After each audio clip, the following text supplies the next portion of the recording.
देखो जैसे ही वो किया, रोहित ने ज्वाइन कर लिया, हाथ किया, हो गया।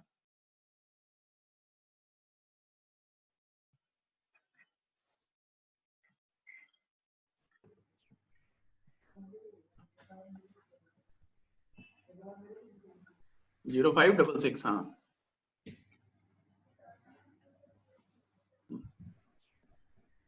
पासवर्ड तो कोई नहीं था ना वीना? नहीं, मैंने तो लिंक पे क्लिक किया था। लिंक पे क्लिक किया था, ठीक है। उसे छोड़ो, अब ये 835 वाली करनी है। वो रीड मोर पे जाके करना है, उन्होंने कहीं ऊपर का लिंक ले लिया हो। सबसे नीचे लिंक है ना? सबसे नीचे नहीं है, बीच में है। बीच में लिंक है, लिंक पे भी क्लिक करोगे तो आ जाओगे। Meeting ID not available. नहीं, वो जो लिंक नहीं आया उससे करो। वो रीड मोर है, एंड में ना उसको रीड मोर को क्लिक करना पड़ेगा। रीड मोर लिखा है ना, जब मैसेज आए तो रीड मोर, उसको क्लिक करो। फिर आएगा ज्वाइन जूम मीटिंग। मेरे में कुछ नहीं हो रहा भाई। ज्वाइन मीटिंग में आ गया था ये वीडियो।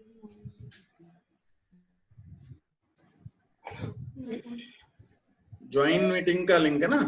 हाँ, और मैंने एक लिंक व्हाट्सएप का वो वाले लिंक पे क्लिक करेंगे उससे हो जाएगा। सब्जी सामने बैठती हूँ, ये अपनी चेयर पे, वो तो फिर साथ ही मैं इसीलिए सोच रही थी तो उठ जाती, तो हम दोनों जब वहाँ चक्कर देख के तो वो खड़े है क्या, वो चीजें है वहाँ खड़े थे ए और बी ब्लॉक की रोड, तो उधर वो डिवाइड वो जहाँ से वो पहले खड़े होते थे उसके लैपटॉप के सामने, मतलब आवाज तो आने लगी। नहीं, मैं तो 13 मिनट डाली।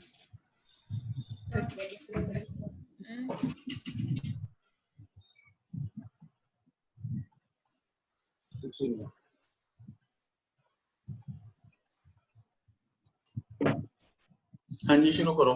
दीप्ति भी आ गई। Morning all of you. Good morning.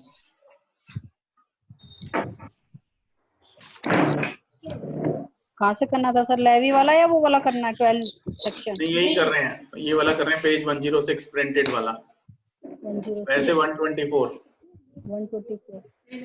जहाँ हमने परसों छोड़ा था, जो हम शेड्यूल 1 के 2 पॉइंट्स पढ़ चुके थे, तीसरा पॉइंट पढ़ना है। सप्लाई ऑफ गुड्स,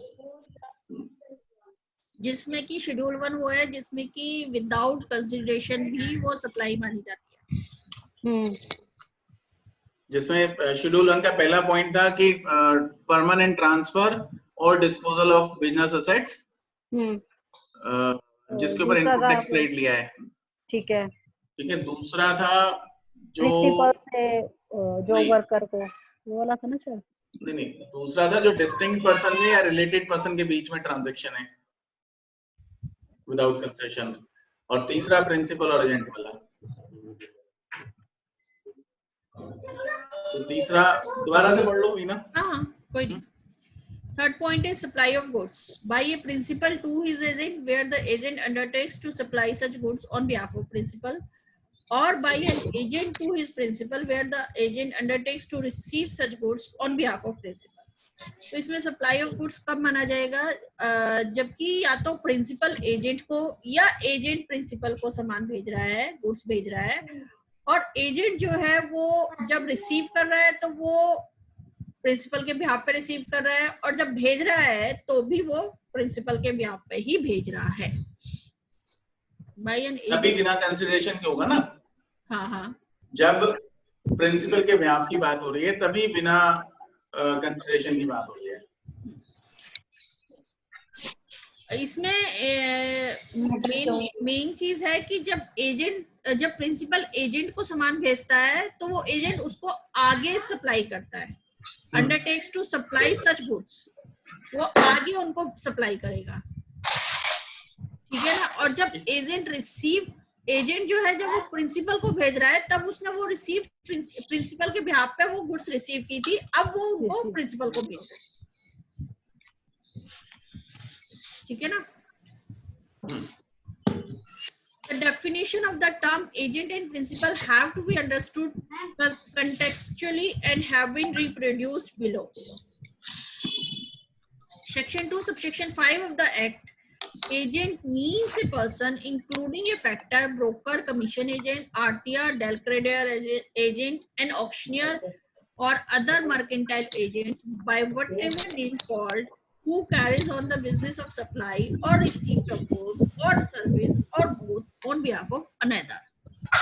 एजेंट का मतलब है कोई भी एक पर्सन जो कि एक ब्रोकर है, कमीशन एजेंट है, आड़तिया है, डेलक्रेडर एजेंट है या ऑक्शनियर है या other mercantile agent. Commission agent broker हम लोग जनरली जानते ही हैं, आड़तिया जो अनाज मंडी में जनरली काम करते हैं, डेलक्रेडर जो कि माल बेचने के साथ साथ कलेक्शन की भी गारंटी देती हैं, ऑक्शनियर या अदर बात करते हुए बिजी हूं, एजेंट किसी भी नाम से पुकारें, जो कि अपना जो बिजनेस करते हैं सप्लाई या रिसीप्ट ऑफ गुड या सर्विस का या दोनों का, वो ऑन बिहाफ ऑफ अनदर करते हैं।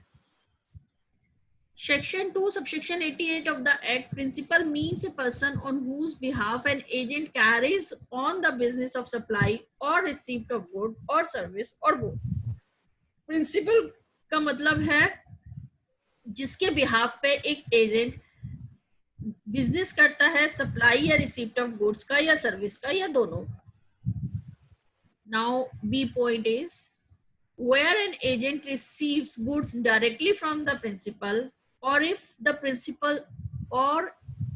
principal's vendor directly dispatches goods to the location of agent, the principal shall be required to treat the movement as an outward supply of goods by virtue of this clause.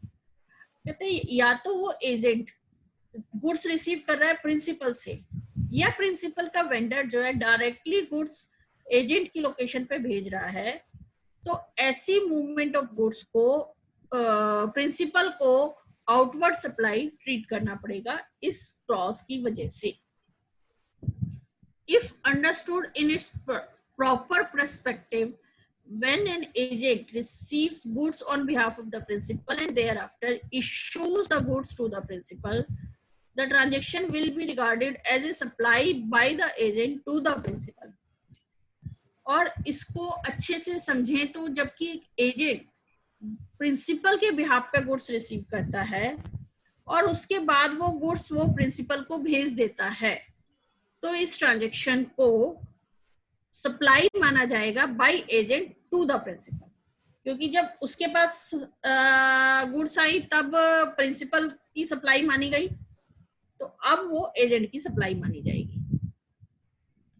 And important question that may arise is as to how the transaction would appear to the ultimate recipient of a supply when effected by principal through the agent or to the supplier who effect the supply to the principal through an agent.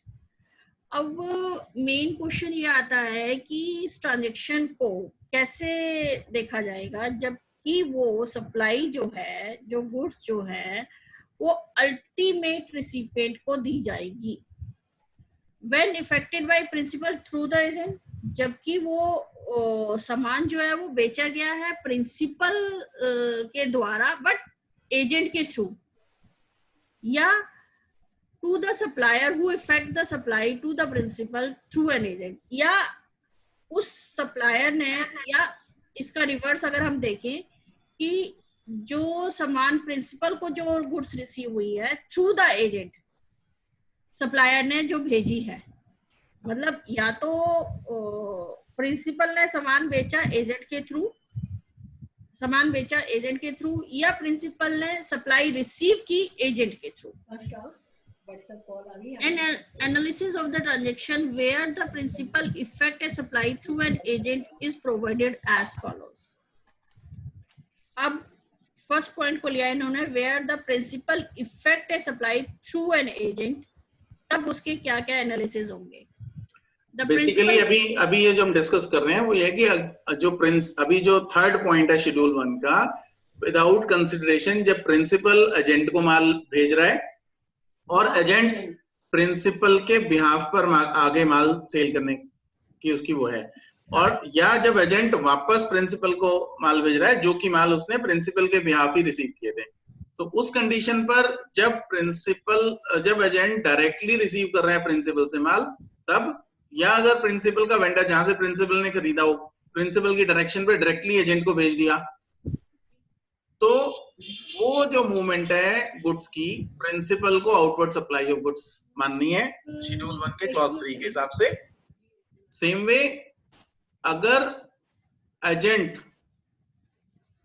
जो receive करता है goods on behalf of principal और बाद में वो goods वापस principal को देता है, तब ये ट्रांजैक्शन एजेंट की सप्लाई मानी जाएगी, आउटवर्ड सप्लाई। अब इसमें क्वेश्चन ये आया कि सप्लायर चाहे वो प्रिंसिपल है चाहे वो एजेंट है, प्रिंसिपल एजेंट के थ्रू अल्टीमेट रेसिपिएंट को जब माल रिसीव कर मतलब भेजेंगे सप्लाई करेंगे तब क्या होगा, ये अब इसमें एक्सप्लेन कर रहे हैं। और आगे दूसरा लिंक उसका है कि जब अगर वो वापसी आता है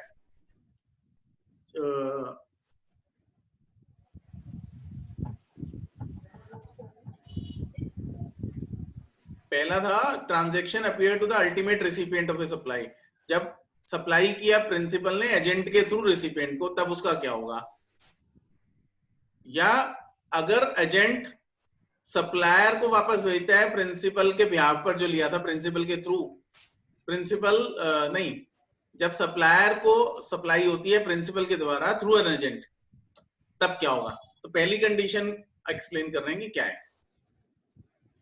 The principal shall recognize the transfer of goods to the agent as a supply at the time of such transfer. पहले जब प्रिंसिपल ने एजेंट को माल भेजा है तब उसको रिकॉग्नाइज करना पड़ेगा इसको ट्रांसफर ऑफ गुड्स की तरह, नहीं ट्रांसफर ऑफ गुड्स को एज ए सप्लाई ट्रीट करना पड़ेगा, यानी वो एक बेसिकली प्रिंसिपल ने किसी रिसिपिएंट को माल भेजा एजेंट के थ्रू, तब ये जो ट्रांसफर ऑफ गुड्स हुआ अल्टीमेट तो रेसिपिएंट के पास गया लेकिन प्रिंसिपल रिकॉग्नाइज करेगा ये ट्रांसफर टू एजेंट। नहीं पहले तो एजेंट के पास गया ना, नहीं एजेंट के पास इस लाइन को पढ़ो एंड ये वाली line, analysis of transaction where the principal effect a supply through an agent is provided as follow. तो थ्रू एन एजेंट अगर किसी को माल दिया प्रिंसिपल ने तो उसका इम्पैक्ट एनालिसिस बता रहे हैं कि क्या होगा। तो वो प्रिंसिपल जब एजेंट को मतलब जब प्रिंसिपल रिकॉग्नाइज करेगा ये transfer of goods to the agent as a supply, पहले उसने time of such transfer to recipient, transfer to agent, no next line में क्लियर हो जाएगा। एक्चुअल डिलीवरी तो ये रेसिपिएंट को, नहीं सर नेक्स्ट लाइन में क्लियर है, ठीक है। When the agent supplies such goods to third party recipient, ठीक है, तो पहले एजेंट के पास माल आया, उसके बाद एजेंट ने वो थर्ड पार्टी रिसिपिएंट को माल भेजा। The principal would recognize revenue as a supply in his books of account.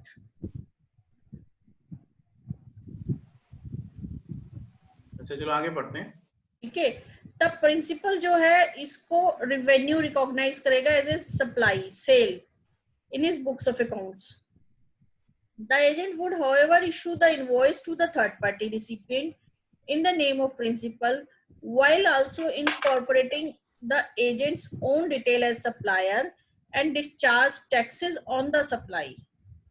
अब एजेंट जो है वो इनवॉइस इशू करेगा थर्ड पार्टी रिसिपिएंट के नाम को, लेकिन in the name of principal करेगा, मतलब इनवॉइस पे नाम ऊपर प्रिंसिपल का ही आ रहा होगा लेकिन उसमें अपनी डिटेल भी डालेगा एज सप्लायर और डिस्चार्ज करेगा टैक्सेस ऑन द सप्लाई। अब यहाँ पे टैक्स लगेगा बेसिकली। आगे चलो। The third party recipient would receive the credit on account of this supply from the GSTN of the agent and not the principal. और third party recipient को जो input tax credit मिलेगा वो agent के GSTN से मिलेगा, principal के GSTN से नहीं मिलेगा। यानी इनवॉइस तो जो थर्ड पार्टी को इशू करेगा वो प्रिंसिपल के नेम में इशू करेगा, बट अपनी डिटेल डालेगा, मतलब जीएसटीएन अपने ही डालेगा वो उसमें। आगे चलो। To this extent, the principal supplies in the GST return will reflect a lower value as compared to the actual revenue against the supplies, since the value of supply to the agent would normally be lower than the actual sale price.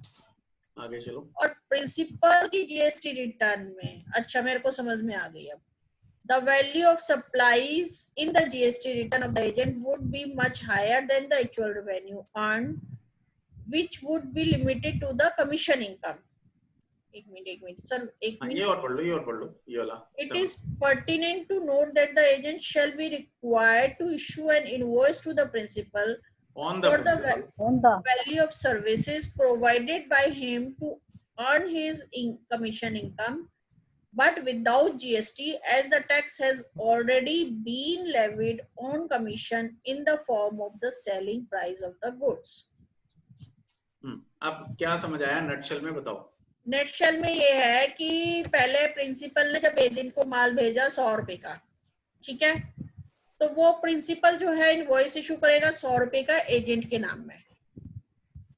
अब agent ने वो माल भेजा 120 रुपए का, naturally जब principal, वो कह रहे हैं ना कि प्रिंसिपल की जीएसटी रिटर्न में वो लोअर वैल्यू होगी, जबकि वो माल एक्चुअल में 120 रुपए पे बिका है, लेकिन प्रिंसिपल के में लोअर वैल्यू होगी, 100 रुपए होगी, क्योंकि एजेंट को उसने माल जो भेजा होगा पहले 100 रुपए में भेजा होगा। तो प्रिंसिपल पहले 100 रुपए में भेजेगा और एजेंट जो है वो 120 रुपए में बेचेगा उसको। तो एजेंट अब इनवॉइस इशू करेगा थर्ड पार्टी के, तो थर्ड पार्टी को जो क्रेडिट मिलेगा वो एजेंट के जीएसटीएन से मिलेगा, और एजेंट को इनपुट जो मिलेगा वो प्रिंसिपल के जीएसटीएन से मिलेगा। और प्रिंसिपल का कैसे होगा? प्रिंसिपल ने तो जो गुड्स परचेज की होगी वहां से मिलेगा। नहीं, लेकिन इसमें मैडम फिर टर्नओवर तो उसकी कम हो जाएगी, फिर जो एक्चुअल टर्नओवर है उससे, उसका तो कमीशन ही है ना सिर्फ एजेंट का। तो इसमें एजेंट का अब इसमें और भी चीज लिखी हुई है नीचे, एजेंट भी एक इनवॉइस इशू करेगा।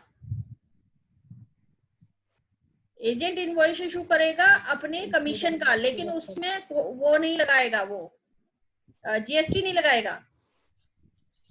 मतलब प्रिंसिपल ने माल भेजा 100 रुपए का एजेंट को, और एजेंट ने उसको 120 में बेचा, तो जो 20 रुपए है वो उसका कमीशन है बेसिकली।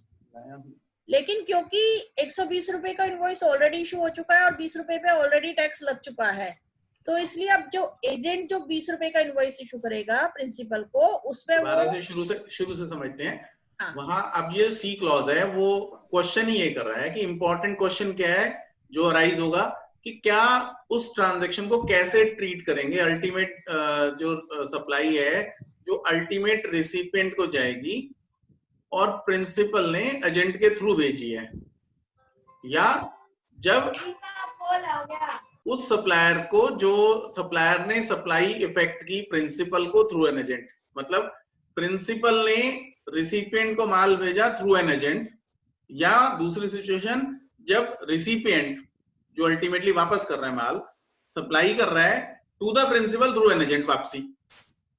तो ऐसी सिचुएशन में क्या ट्रीटमेंट होगा, ये एक क्वेश्चन है। तो अब वो ये बता रहे हैं कि जब प्रिंसिपल, पहली वाली एन, ये जो मैंने कलर कर रखा है, an analysis of the transaction where, पहली बात प्रिंसिपल इफेक्ट से सप्लाई, प्रिंसिपल ने कोई सप्लाई इफेक्ट की through an agent. Through an agent का मतलब है अगर एजेंट को करी होती तो थ्रू एन एजेंट नहीं होता, प्रिंसिपल ने अगर सप्लाई एजेंट को दी तो वो थ्रू एन एजेंट की बात नहीं करते। इसलिए ट्रांजैक्शन क्या है, प्रिंसिपल ने किसी रिसिपिएंट को माल दिया थ्रू एन एजेंट, बीच में एजेंट है, तब उसका एनालिसिस ट्रांजैक्शन का कैसे होगा, कैसे करेंगे ट्रांजैक्शन। तो जब प्रिंसिपल ऐसा करेगा, एक ट्रांजैक्शन गुड्स ट्रांसफर करेगा through an agent to the recipient, तो वो रिकॉग्नाइज करेगा transfer of goods to the agent as a supply. जब वो ट्रांसफर कर रहा है तो वो भेजेगा तो रिसिपिएंट को, लेकिन अपनी जो ट्रांसफर ऑफ गुड्स के समय अपनी सप्लाई मानेगा टू एजेंट। से फॉर एग्जांपल 100 रुपए पे जो वीना जी ने बोला।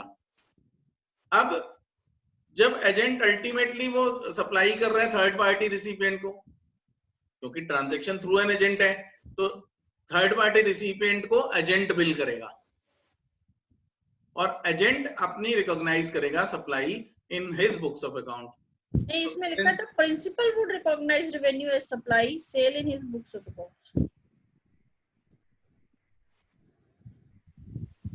यहाँ गड़बड़ है।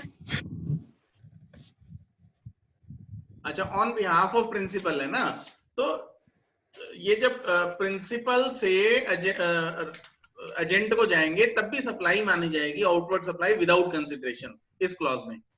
ओके, हाँ। लेकिन जब वो एजेंट सेल करेगा अल्टीमेटली रिसिपिएंट को, तब बुक्स में सेल आएगी प्रिंसिपल की, बुक्स ऑफ अकाउंट में सेल आएगी और वो रेवेन्यू रिकॉर्ड करेगा। लेकिन एजेंट क्या करेगा? इनवॉइस तो एजेंट इशू करेगा रिसिपिएंट को, करेगा प्रिंसिपल के नाम से। जो बिल बुक प्रिंटेड होती है कि प्रिंसिपल का नाम अपना नाम होता है as a consignee agent of या एजेंट ऑफ फला फला, तो एजेंट प्रिंसिपल के नाम पर बिल रेज करेगा, जिसमें कि अपनी डिटेल्स भी होंगी एज ए सप्लायर एजेंट की, और टैक्सेस भी एजेंट डिस्चार्ज करेगा इस सप्लाई पे। यानी कि जीएसटी के अंदर जो बिल रेज होगा, जो इनवाइस रेज होगा, वो एजेंट का इनवाइस जाएगा थर्ड पार्टी को, जिसमें ये जरूर मेंशन होगा कि प्रिंसिपल का नाम क्या है, लेकिन टैक्सेस वगैरह सब एजेंट के जीएसटीएन नंबर से डिस्चार्ज होंगे। सेल ऑफ इनवाइस की जो बात करें, टैक्स इनवाइस जो है वो एजेंट इशू करेगा। जब प्रिंसिपल ने ट्रांसफर किए थे गुड्स, तो वो ट्रांसफर करते समय एज सप्लाई ट्रीट होगा, क्योंकि वो विदाउट कंसिडरेशन ट्रांसफर हो रहा है इस शेड्यूल 1 के क्लॉज 3 में। पर जब एक्चुअल सेल काउंट होगी under GST with invoice, taxable invoice as GST invoice, वो एजेंट की बुक से आएगा। ठीक है, ये जो सब क्लॉज 3 में कह रहा है। और उसी वजह से, क्योंकि एजेंट अपना इनवाइस रेज कर रहा है और अपने एजेंट के इनवाइस की वजह से जीएसटी पे हो रहा है, discharge the taxes on the supply, उसी वजह से जो थर्ड पार्टी रिसिपिएंट है वो जब इनपुट टैक्स क्रेडिट रिसीव करेगा, वो एजेंट के जीएसटीएन के थ्रू रिसीव करेगा, प्रिंसिपल के जीएसटीएन के थ्रू रिसीव नहीं करेगा। ठीक है मीना, समझ नहीं आया? आगे पढ़ो सर, फिर कंफ्यूज कर ये जाएंगे। रेवेन्यू किसके बुक होगा? देखो, एक है फाइनेंशियल बुक्स, एक है जीएसटी की ट्रांजैक्शन। जब हम कर रहे हैं शेड्यूल 1 कह रहा है कि जब प्रिंसिपल एजेंट को माल ट्रांसफर कर रहा है और एजेंट ये अंडरटेकिंग ले रहा है कि ये जो माल है एजेंट सप्लाई करेगा आगे थर्ड पार्टीज को ऑन बिहाफ ऑफ प्रिंसिपल। तो जो फर्स्ट ट्रांसफर हुआ आज की डेट में, आज 4 मई को, प्रिंसिपल ने पी ने एजेंट ए को एक माल ट्रांसफर किया, जो कि एजेंट ने ये अंडरटेकिंग लिया है कि जब भी ये सेल करेगा तो प्रिंसिपल के बिहाफ पर सेल करेगा। तो एक ट्रांजैक्शन तो हो गई, एक मूवमेंट ऑफ गुड्स हो गई आज, जब 4 तारीख को प्रिंसिपल पी से एजेंट ए को आ गई, सपोज 100 रुपए के रेट के हिसाब से 1000 रुपए की 10 किलो। कल जब एजेंट अल्टीमेट सप्लाई करता है वो 10 किलो माल 12 रुपए के किलो के हिसाब से 1200 रुपए का प्लस जीएसटी लगा के, तो एजेंट अपना बिल रेज करेगा जिसमें प्रिंसिपल की डिटेल भी होगी,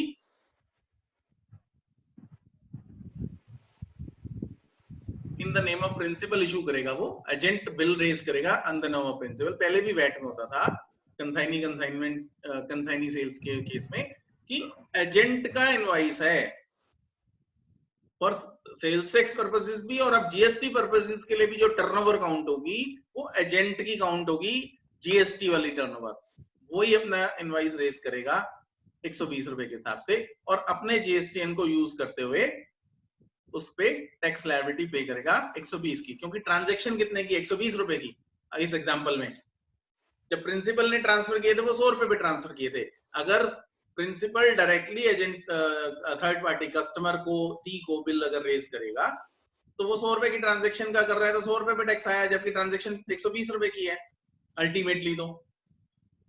तो पहले मूवमेंट हुई प्रिंसिपल से एजेंट को, वो नॉर्मल सिर्फ ट्रांसफर है, वो टाइटल ट्रांसफर हुए नहीं हुए, वो टाइटल जब से एक्चुअल सेल नहीं हुई, लेकिन क्योंकि शेड्यूल 1 आ गया बीच में, ऐसा एजेंट जो प्रिंसिपल के बिहाफ पर माल रिसीव करके आगे बेचेगा, तो जब वो मूवमेंट ऑफ गुड्स हुई विदाउट कंसिडरेशन हुई, एजेंट उस समय देनदार नहीं है प्रिंसिपल को पैसों का कंसिडरेशन का, वो सिर्फ विदाउट कंसिडरेशन ट्रांसफर हुआ है माल, तब उस केस में शेड्यूल 1 के क्लॉज 3 के हिसाब से वो सप्लाई माना जाएगा, आउटवर्ड सप्लाई, जो कि प्रिंसिपल एजेंट को एक आउटवर्ड सप्लाई का बिल रेज करेगा 100 रुपए के हिसाब से इस एग्जांपल में।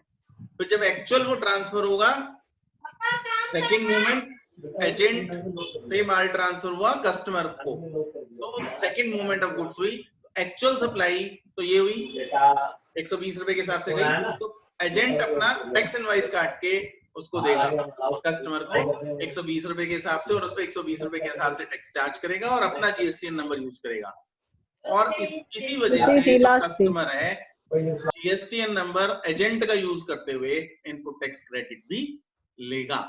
और वो इसके लिए वो बाकी सारी चीजें बता रहा है, क्योंकि जब प्रिंसिपल ने सप्लाई किया एजेंट को तो वो कम वैल्यू का होगा सप्लाईज पे, जब जो माल का जो इनवाइस जो भी रेज हुआ, जो भी डॉक्यूमेंट रेज हुआ, वो कम रेट का होगा, क्योंकि नॉर्मली उसमें एजेंट को नॉर्मल कम रेट पे ट्रांसफर करेगा, ताकि जब एजेंट आगे अपना कमीशन भी ऐड करते हुए सेल करेगा, तो जब एजेंट अल्टीमेटली कस्टमर को करेगा तो वो हायर वैल्यू का होगा, डिफरेंस अमाउंट है वो अपने कमीशन में एडजस्ट करेगा। और हाँ, और फिर वो जो डिफरेंस 20 रुपए है वो एक फाइनेंशियल इनवाइस रेज करेगा एजेंट प्रिंसिपल के ऊपर 20 रुपए का, क्योंकि अल्टीमेटली उसने 120 रुपए प्रिंसिपल के बिहाफ पे कलेक्ट किए, 100 रुपए उसने प्रिंसिपल को देने हैं, 20 रुपए प्रिंसिपल से लेने हैं, तो 20 रुपए का एक एजेंट वो करेगा, एक बिल रेज करेगा, लेकिन उसमें टैक्स नहीं चार्ज करेगा, क्योंकि ऑलरेडी टैक्स 120 रुपए की ट्रांजैक्शन पे लग चुका है।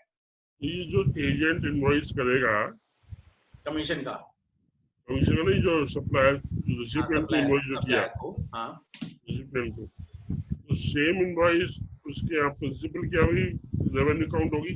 नहीं, प्रिंसिपल रेवेन्यू काउंट करेगा। हाँ, मतलब वो बेसिकली प्रिंसिपल के बिहाफ पे कर रहा है ना, तो अपनी रेवेन्यू वो उसमें मानेगा भी प्रिंसिपल।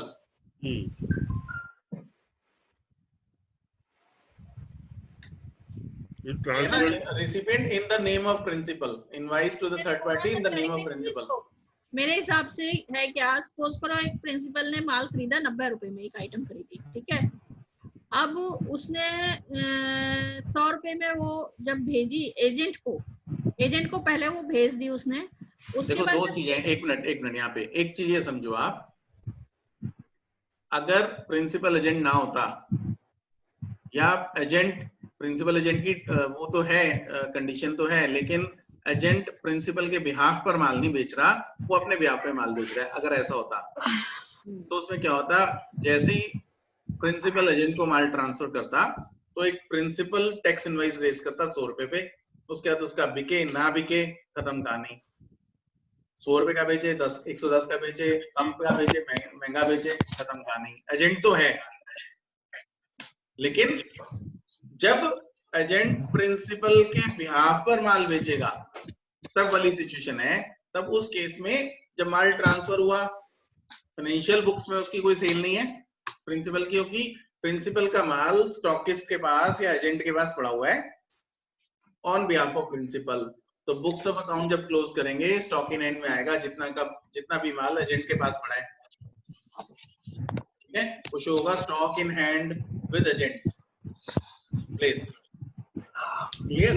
और वो 100 रुपए का काउंट होगा, अगर 90 रुपए का खरीदा 90 रुपए का काउंट होगा, ठीक है। तो ये तो जब डॉक्यूमेंट जो रेज होगा वो बिल ऑफ सप्लाई रेज होगा,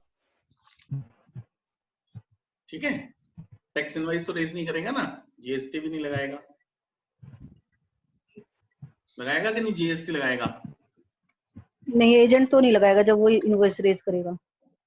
प्रिंसिपल लगाएगा, एजेंट तो नहीं जीएसटी लगाएगा। लगाएगा। प्रिंसिपल को करेगा तब नहीं लगाएगा ना। हाँ, जब कस्टमर को करेगा तब लगाएगा वो। हाँ, कस्टमर देखो, को नॉर्मल सिचुएशन में तो जब प्रिंसिपल एजेंट के पास माल ट्रांसफर कर रहा है कि भैया जब बिक जाएगा तो पैसे दे दियो, नहीं बिकेगा तो मेरा, तब नॉर्मल जीएसटी को छोड़ दो, नॉर्मल सिचुएशन में तो वो एक चालान पे माल जाता और एजेंट के पास पड़ा रहता। जब एजेंट बेचता तो प्रिंसिपल के बिहाफ पर भेज देता, प्रिंसिपल की डिटेल्स देते हुए अपना जीएसटी, अपना टैक्स जो भी नंबर ले रखा है, टिन नंबर जो भी है उसका, टैक्स आइडेंटिफिकेशन नंबर जो भी टिन नंबर है उसका, टैक्स नंबर है, उसके बिहाफ उस टिन नंबर को यूज करते हुए टैक्स पे करता। और फिर जब वो इंफॉर्मेशन देता कि मैंने इतना माल बेच दिया है, तब प्रिंसिपल उसको एक इनवॉइस रेज करता टैक्स के साथ। लेकिन जीएसटी में क्या हो गया, वो कह रहा है शेड्यूल, अब ये बिना कंसिडरेशन के आपने माल ट्रांसफर किया तो इसे हम सप्लाई मानेंगे। जब सप्लाई मानेंगे तो टैक्स भी लगाएंगे। तो जो प्रिंसिपल है, जब फर्स्ट मूवमेंट ऑफ गुड्स है एजेंट के पास, जो विदाउट कंसिडरेशन है, स्टिल वो एक इनवॉइस को रेज करेगा जिसके बेसिस पर इनपुट टैक्स लेगा एजेंट, ठीक है। लेकिन ऑन बिहाफ है, इसलिए जब वो एक्चुअल सेल करेगा तो प्रिंसिपल के नाम से सेल करेगा, अपना जीएसटी नंबर यूज करेगा, अपने जीएसटी नंबर से टैक्स लगाएगा और उसको डिस्चार्ज करेगा, उसको पे करेगा आउटपुट लायबिलिटी में। और साथ ही साथ अब एक कमीशन का बिल रेज करेगा और उस पर टैक्स इसलिए नहीं लगाएगा क्योंकि ऑलरेडी जो डिफरेंस है, जो उसका कमीशन है, उस पर ऑलरेडी टैक्स चार्ज होके गवर्नमेंट के पास चला गया। ये कह रहा है फिलहाल ये।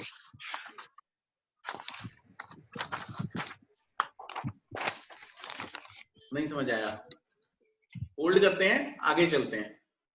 सर मतलब समझ तब आएगा ना जब एक ही उसको एक सिंपल सेंटेंस में क्लियर कर दो। यहाँ पे तो ये समझ आ रहा है कि सारी पावर एजेंट के पास है, एजेंट को मतलब लगेगा टैक्स वैक्स। ये एक्चुअली मुझे क्या समझ में आ रहा है, ये कहना चाह रहे हैं कि सप्लाई तो तभी हो गई जब प्रिंसिपल जो है एजेंट को माल दे रहा है उसके ब्याह पे बेचने के लिए, लेकिन वो बुक में तब करेगा अपनी एंट्री सेल की जब एजेंट जो है एक्चुअल में उसको बेच देगा माल को। और बिल जो है रेज करेगा इसका, और उसमें जो है प्रिंसिपल की। दीप्ति करेक्ट कह रहे हो, बट थिंग इज दैट कि जब वो माल बेच देगा तो वो वैल्यू कितने पे रिकॉर्ड होगी? एजेंट की बुक्स में 120 पे रिकॉर्ड होगी, लेकिन प्रिंसिपल की बुक्स में वो 100 पे रिकॉर्ड होगी।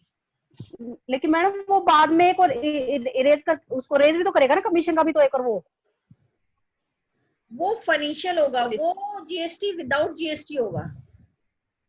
विदाउट जीएसटी तो होगा, लेकिन वो जीएसटी तो ऑलरेडी दे दिया उसने।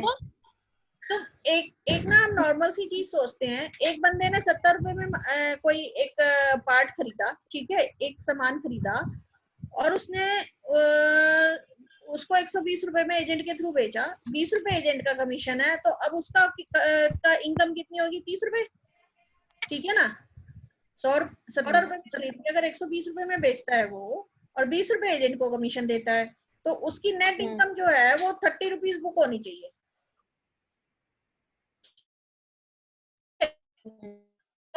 क्या हो, और जो है वो 20 रुपए बुक होनी चाहिए इनकम, ठीक है। एजेंट ठीक है, और 100 में इसको बिल करेगा तो उसकी 20 रुपए बुक होगी। आवाज कट रही है, आवाज कट रही है, बिल्कुल क्लियर, ओके।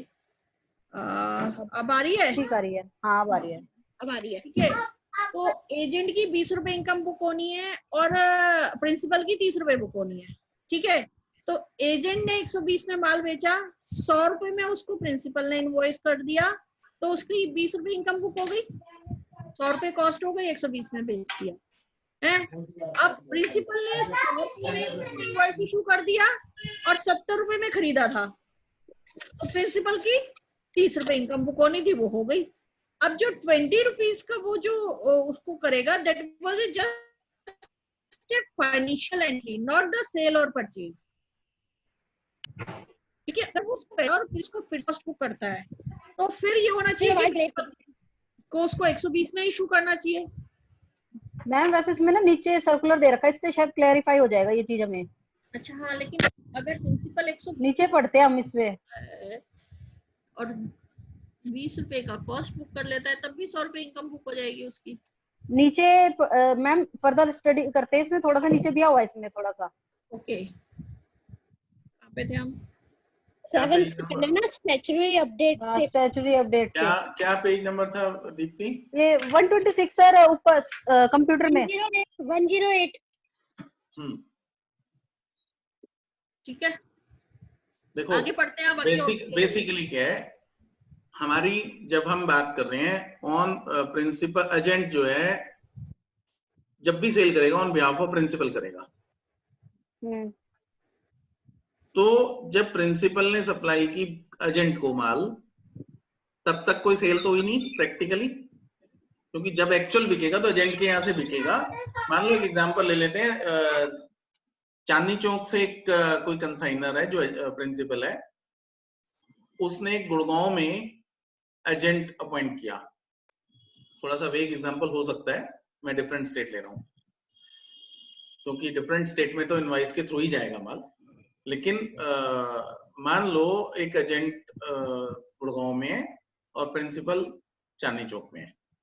तो जब चांदनी चौक से माल ट्रांसफर हुआ एजेंट को गुड़गांव में, और एजेंट वो वाला एजेंट है जो कि प्रिंसिपल के बिहाफ पे माल बेचेगा, तो जब तक बिकेगा नहीं जब तक वो माल प्रिंसिपल का है। आज माल ट्रांसफर हो गया गुड़गांव में एजेंट के पास, वो 1 महीने में बिके, 2 महीने में बिके, 3 महीने में बिके, कोई लेना देना नहीं है। जब बिकेगा, जब प्रिंसिपल का बिकेगा, मेरा नहीं बिकेगा, एजेंट का नहीं बिकेगा। तब एक्चुअल सेल किस दिन होगी? जिस दिन एक्चुअली एजेंट के यहाँ से आगे कस्टमर को बिकेगा। क्लियर है यहाँ तक? अब जीएसटी में एक शेड्यूल 1 है जो ये कहता है कि अगर कोई ऐसी ट्रांजैक्शन जो कि प्रिंसिपल से एजेंट के बीच में या एजेंट से प्रिंसिपल के बीच में होती है, जो ऐसा एजेंट है जो प्रिंसिपल के बिहाफ पर माल बेचने का काम करेगा और ये ट्रांजैक्शन विदाउट कंसिडरेशन है, तो भी एज पर शेड्यूल 1 क्लॉज 3 इसे सप्लाई मान लिया जाएगा। तो ये पहली मूवमेंट ऑफ गुड्स जो ट्रांसफर हो रही है प्रिंसिपल से एजेंट को बिना बिके एजेंट के पास डिस्प्ले होने के लिए। भैया जब कोई कस्टमर आएगा तो उसको माल नजर आएगा तभी तो खरीदेगा।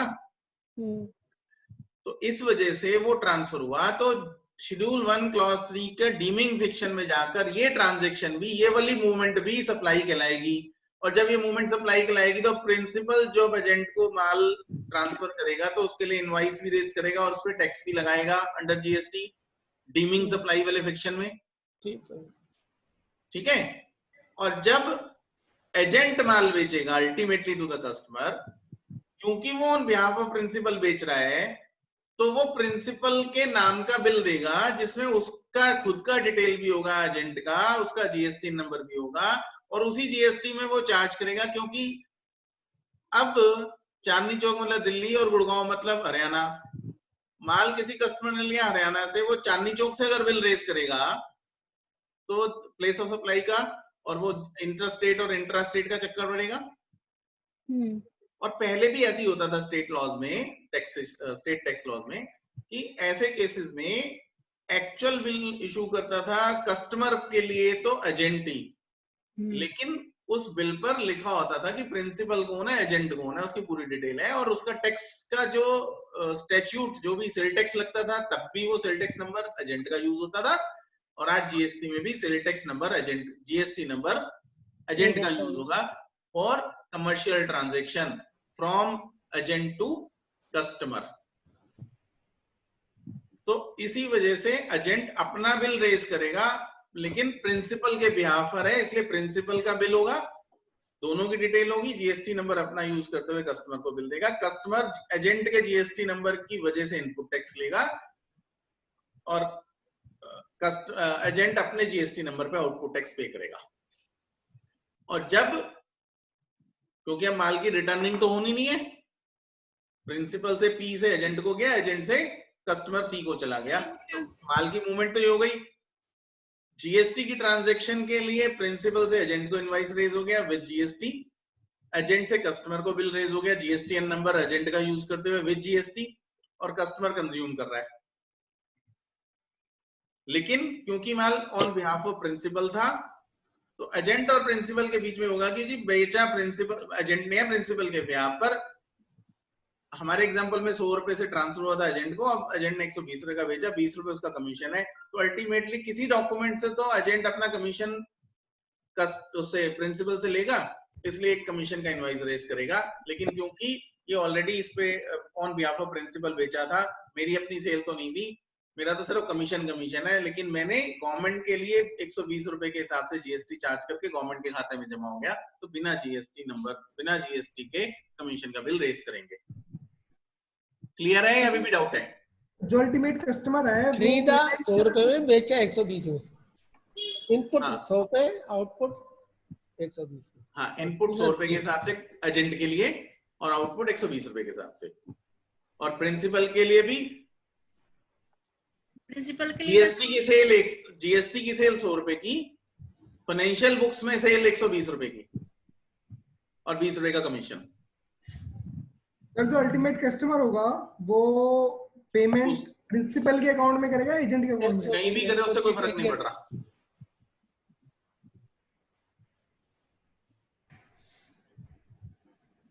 वो एजेंट अपने पास मंगा के प्रिंसिपल को दे दे या डायरेक्ट प्रिंसिपल को दे दे, दोनों सिचुएशन में कोई फर्क नहीं पड़ेगा। देगा तो 120 रुपए देगा, 120 प्लस जीएसटी। और जो अपना कमीशन होगा वो 20 रुपए, वो उसके लिए अलग से बिल रेज करेगा, और उसके बाद जो प्रिंसिपल होगा वो अलग से 20 रुपए उसको देगा। हाँ, सॉरी, प्रिंसिपल की बुक में एंट्री कैसे पास करेंगे कि 100 रुपए पे जीएसटी देना है और 120 रुपए पे फाइनेंशियल सेल दिखानी है? कमीशन आ गया ना। कंसाइनमेंट बुक्स, जब कंसाइनर की बुक्स और कंसाइनी की बुक्स की एंट्रियां पास करते थे, याद है? हाँ, वो वाली ऐसी होंगी एंट्रियां पास, उसमें भी तो यही होता था। Goods on sale to consignment एक अलग से अकाउंट खुलता था, और एक्चुअल सेल होती थी 120 रुपए, goods on cell on consignment 100 रुपए पे होती थी, और जब एक्चुअल सेल होती थी तो एजेंट डेबिट टू सेल होती थी 120 रुपए। ठीक है, और कमीशन टू एजेंट होती थी 20 रुपए। वो ऐसे एंट्रियां हैं। तो एंट्रियां तो हम कर सकते हैं, हम अकाउंटेंट है, चार्टर्ड अकाउंटेंट है, एंट्रियां तो हो जाएंगी। फिलहाल जीएसटी एक्ट को समझो। ठीक है, ठीक है, आगे चलें। हाँ, स्टैट्यूटरी अपडेट, काफी टाइम लगा इस क्लॉज पे। मैं पढ़ूं? Notification number 15। कौन पढ़ रहा है? अनीता मैडम पढ़ रही है। अच्छा, central tax rate dated. Madam Anita madam पढ़ रही है। ओके, अच्छा ठीक है, पढ़ो। अब आप पढ़ो। अच्छा, 7 statutory updates as per notification number 15/2018 date है ये। 18 ही तो बोला है सर। 26 जुलाई 2018। हाँ जी, हेलो, हाँ जी पढ़ो। 26 July 2018 service tax supplied by direct selling against other than body, corporate, partnership or LLP to bank of NBFC shall be covered under reverse charge. Reverse charge, DSA का reverse charge. कोशिश ये करो, कोई भी जो भी पढ़ रहा है कोशिश करो, चाहे स्लो पढ़ो, लेकिन शब्द वही पढ़ो जो लिखे हैं, क्योंकि रिकॉर्ड हो रही है सब। नहीं, ठीक पढ़ा है मैंने तो। हाँ चलो, एज पर notification number 15/2018 central tax rate जो 26/7/18 का था, सर्विस टैक्स नहीं बोला था, services supplied by direct selling agent की बात हो रही है। जो डायरेक्ट सेलिंग एजेंट डीएसए कहते हैं ना, जो लोन्स वाले उसमें ट्रांजैक्शन में कहते हैं डीएसए अपॉइंट हुआ है। तो ऐसी सर्विसेज जो कि डायरेक्ट सेलिंग एजेंट ने सप्लाई की हैं, और वो direct selling agent body corporate भी नहीं है, पार्टनरशिप भी नहीं है और एलएलपी भी नहीं है, टू बैंक और NBFC shall be covered under reverse charge। मतलब डीएसए जितनी ये लोन दिलाते हैं, डीएस से आते हैं, लोन की ट्रांजैक्शंस करते हैं, तो जो अल्टीमेटली लोन तो कस्टमर को चला जाता है, क्लाइंट को, बोरोवर को चला जाता है, लेकिन डीएसए का जो भी कमीशन मिलता है वो सर्विसेज डीएसए बैंक को सप्लाई करता है, बैंक को उसकी सर्विसेज सप्लाई होती हैं, या एनबीएफसी को, नॉन बैंकिंग फाइनेंशियल कंपनी को सप्लाई होती है। तो अगर ये डीएसए कंपनी नहीं है या पार्टनरशिप नहीं है या एलएलपी नहीं है, मतलब प्रोप्राइटरशिप फर्म है या इंडिविजुअल है, तब उस केस में बैंक या एनबीएफसी वो जो कमीशन पे कर रहे हैं डीएसए को, डीएसए बीइंग इंडिविजुअल या प्रोप्राइटरशिप फर्म, तब वो रिवर्स चार्ज में टैक्स पे करेंगे इस कमीशन के बिल पर। ठीक है, तो रिवर्स चार्ज में एक चीज और आ गई, नॉर्मली हमारा कोई एनबीएफसी और बैंक क्लाइंट नहीं है इसलिए हम ध्यान नहीं रखते ये चीजें, लेकिन ऐसे केस में रिवर्स चार्ज में आएगी। D. There are two recent circular issued clarifying scope of transactions between principal and agent, which clarifies the above aspects. First, circular number 57/31/2018 GST dated September 4, 2018 in the context of scope of principal agent relationship. The entire jurisprudence under Indian Contract Act has been brought to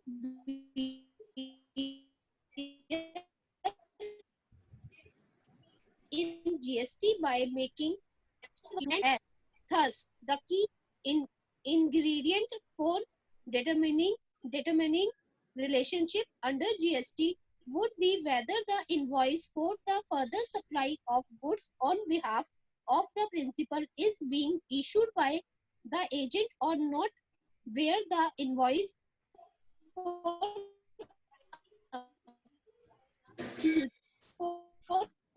voice break हो रही है, voice break हो रही है। Where the invoice for further supply is being issued by the agent in his name, then any provision of goods from the principal to the agent would fall within the fold of the said paragraph.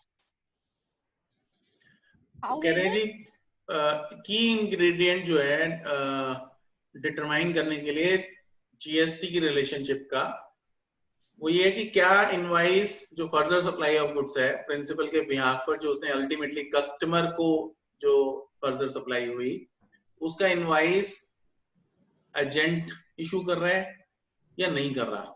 ये की ingredient है ये relationship determine करने के लिए।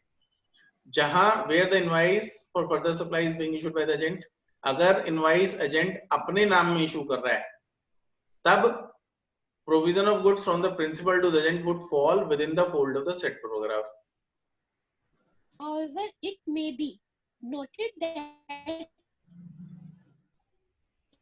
in cases where the invoice is agent to the customer in the name of the principal, such agent shall not fall within the ambit of Schedule 1 of the CGST Act. Similarly, यहाँ पर वो कह रहा है जिस cases में जो invoice है एजेंट द्वारा इशू होता है टू द कस्टमर, लेकिन in the name of principal, such agent shall not, तब agent shall not fall within the ambit of Schedule 1 of CGST Act। क्या थोड़ी सी गड़बड़ नहीं कह रहा? शेड्यूल 1 में जो कहता है ना वो एजेंट और प्रिंसिपल के बारे में बात करता है, यहाँ कस्टमर आ गया इसलिए। नहीं, वो देखो पहले ये कह रहा था जहां इनवाइस इस पे जहां इनवाइस अल्टीमेटली कस्टमर को जो इशू किया गया एजेंट अपने नाम में इशू कर रहा है, तब provision of goods from principal to the agent would fall within the fold of this paragraph, कि भाई ये शेड्यूल 1 में आ गया। और जहां वो अपने नाम में इशू नहीं करके प्रिंसिपल के बिहाफ पे इशू कर रहा है, तो वो कह रहा है शेड्यूल 1 के एम्बिट में नहीं आ रहा, तो ये उल्टी बात कर रहा है। सर वो सही बोल रहा है, एक सेकंड ध्यान से पढ़ो। उसमें बोला है कि अगर वो इनवॉइस प्रिंसिपल का इशू कर रहा है in the name of principal, customer invoice principal का जीएसटी यूज कर रहा है, नेम ऑफ द प्रिंसिपल, वो अपना इनवॉइस ना देकर प्रिंसिपल का इनवॉइस दे रहा है। मतलब होता क्या है ना, जैसे हम भी कुछ खरीदारी करने आते हैं यहाँ पर, हम भी जैसे कुछ खरीदारी करने जाते हैं तो वहां पर भी दो तरीके की इनवॉइस का वो रहता है। एक में तो सिर्फ एजेंट का नाम लिखा होता है इनवॉइस के ऊपर, जबकि वो इनवॉइस जो है वो डायरेक्ट आता है हमारे पास, और एजेंट अपना जो भी परसेंटेज होता है वो ले लेता है। अच्छा, मतलब वो ये कह रहा है कि जब अगर एजेंट अपना खुद का बिल इशू करता है वो तो एम्बिट में फॉलो हो रहा है, तो शेड्यूल शेड्यूल 1 में आ रहा है, हाँ। लेकिन और उसका अगर वो- प्रिंसिपल का नाम लिखा होगा ना। हाँ, हाँ। प्रिंसिपल का इनवॉइस होता है, फिर वो जीएसटी नंबर भी प्रिंसिपल का ही होता है उस केस में, बस एजेंट का नाम। यहाँ देखो कंफ्यूजन तो वो कर रहे हैं ना, अभी इससे पहले चलते हैं। Similarly, where यहाँ the पर goods एक मिनट, ये था थर्ड पॉइंट, ये वाला। The agent would however issue the invoice to the third party recipient in the name of principal. ये सिर्फ in the name of principal की बात कर रहे हैं हम, हैं? जिसमें कि अपने एजेंट की अपनी खुद की भी डिटेल एज सप्लायर डिटेल देगा, एंड तो वो शेड्यूल 1 में आ रहा है। But sir discharge taxes on the supply. एक मिनट, यहाँ पर इस पॉइंट नंबर 3 से जब एजेंट इनवॉइस इशू कर रहा है थर्ड पार्टी कस्टमर को, in the name of principal पढ़ो, और साथ में वो कह रहे हैं अपनी डिटेल भी देता है सप्लायर और डिस्चार्ज करता है टैक्स, तब तो शेड्यूल 1 में आ रहा है। यहाँ in the name of principal को यहाँ भी पढ़ो, तो वो कहता है कि जब इनवॉइस फर्दर सप्लाई का कस्टमर को एजेंट इशू करता है in his name,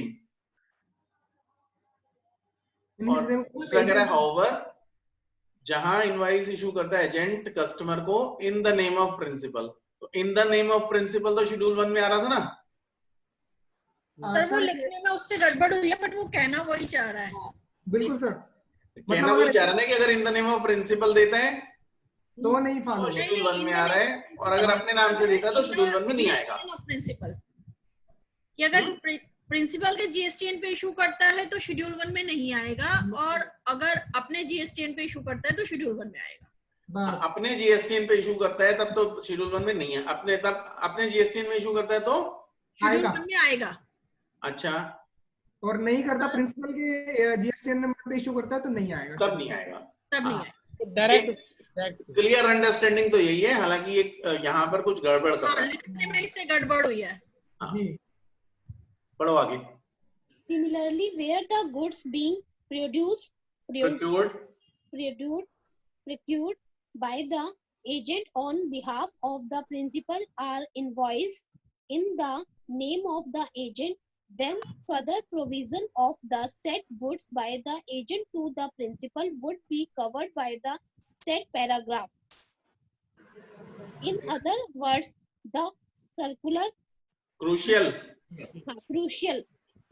point is whether or not the agent has the authority to pass or receive the title of the goods on behalf of the principal. Basically वो कह रहा है crucial point के agent के पास authority है पास करने की और रिसीव करने की टाइटल ऑफ गुड्स प्रिंसिपल के बिहाफ पर। There are various scenarios which are discussed to analysis and conclude the scope of this paragraph in schedule 1. बहुत सारे सिनेरियो हैं एनालाइज करने के लिए और कंक्लूड करने के लिए। Readers may refer to the above circular posted on to understand those scenarios. One interesting aspect to highlight in this circular is that whether the agent is required to issue invoice to customer in his own name or in the name of the principal is a question that must be determined by the flow of transactions and not left flexible in the hands of the agent. वही question वही है कि भाई agent जो है principal के नाम पे बिल देगा या अपने नाम पे बिल देगा, और वो ट्रांजैक्शन फ्लो के हिसाब से है, एजेंट के हाथ में फ्लेक्सिबल नहीं है। But this circular appear to wait upon the agent to confirm who will issue the invoice. This aspect can cause great concern because because A, C and a F agent who handles the goods receive, store and dispatch on the principal may pay GST on commission and later in might be imposed on this agent to pay tax as if this entire agreement where entire arrangement where are trading transactions by function in para 3 of Schedule 1 at that time think would have already concluded and irreversible. इसका meaning क्या होता है? वापस नहीं हो सकती, वापस जो हो चुका वो वापस नहीं हो सकता, वो बीत गया, जो हो गया वो हो गया। और क्या पढ़ते हैं इसको? irreversible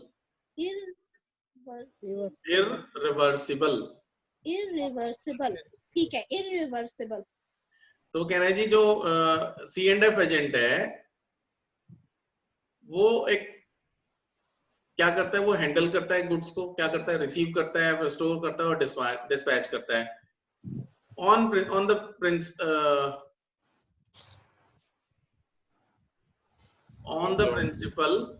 and the principal होना चाहिए। प्रिंसिपल में पे GST ऑन कमीशन पे भी GST पे कर रहा है प्रिंसिपल, लेकिन लेटर क्या होता है कि वो पूरी ट्रांजैक्शन को ये मानते हैं कि भाई ये ट्रेडिंग ट्रांजैक्शन है, और लेकिन उस समय तक वो ऑलरेडी ट्रांजैक्शन हो चुकी होती है, कंक्लूड हो चुकी होती है, तो रिवर्स भी मुश्किल होती है। लेकिन यहाँ पर एक कंसर्न है, that can cause great concern, ये वाला। सर जैसे कि अब इंपोर्ट का वो आता है ना, कंटेनर आया आपका, आपके C&F एजेंट होते हैं, CHA होते हैं, वो वहां से आपका माल छुड़ाते हैं, उसके बाद वो वहां से अरेंजमेंट करते हैं गाड़ी का, वहां से वो गाड़ी पे लद के आता है, इनके यहाँ उतरता है, तो वो तो फिर कमीशन का ही बिल इशू करते हैं ना इनको खाली। हाँ जी, तो ये वो अपने चार्जेस का बिल इशू करते हैं। वो अपने चार्जेस CHA एजेंट तो वो क्लियरिंग एजेंट है ना, सेलिंग एजेंट नहीं है। यहाँ पर सेलिंग एजेंट की बात हो रही है, who sells goods on behalf of principal की बात हो रही है, शेड्यूल 1 का क्लॉज 3। तो CHA एजेंट इसका पार्ट नहीं है। पढ़ो। Experts hold the एक view ना डबल टैक्सेशन होगा, ना कोई टैक्सेशन छूटना है, ये ध्यान में रखना है। हाँ जी सर, क्या कह रहे हो? ना तो डबल टैक्सेशन होना चाहिए, ना कोई GST छूटना चाहिए। हाँ, ना तो डबल लगना चाहिए, ना कोई छूटना चाहिए। Experts hold the view that if agent handles the goods belonging to principal, this function applies, and even through commissions earned would be income for income tax purpose. GST requires total turnover to be treated as outward supply with credit for inward supplies from principal. If बस अब वो experts क्या कहते हैं कि अगर agent handle कर रहा है गुड्स को, जो गुड्स प्रिंसिपल के हैं, बिलोंगिंग टू प्रिंसिपल, तब ये फिक्शन अप्लाई होता है शेड्यूल 1 का क्लॉज 3।